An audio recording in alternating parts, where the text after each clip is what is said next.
Welcome back everyone. In today's video I'll be testing my Megatherium against Beta Broodmother. These are the same Megatherium I used against Gamma Broodmother.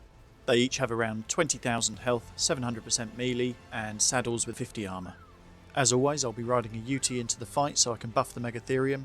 This will give them a 25% bonus to damage and a 20% damage reduction.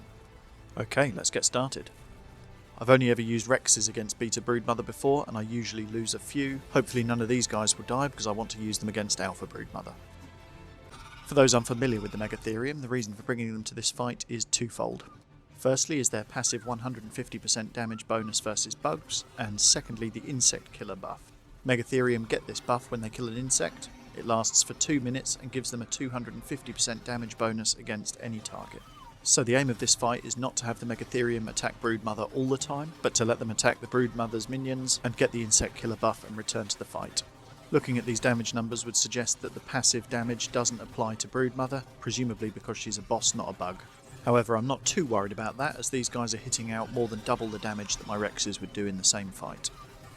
Some people have suggested that not enough Megatherium will get the buff to make them worth using in this fight, but it looks like most of them are, and their damage output is phenomenal.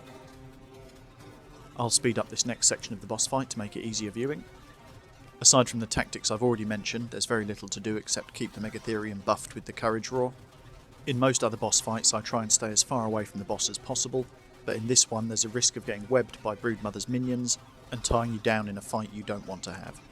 This isn't a problem though, as Broodmother's random targeting means you don't take any concentrated damage from her. This almost solid green wall of damage means that it's hard to see if my Megatherium are hurt, but so far I haven't lost any. At this point she's so close to death that even if a few die, I think I've still got this fight in the bag.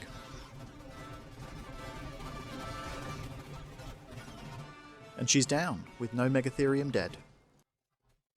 Okay, let's see what the damage is. There we go, so straight away this one's on half health.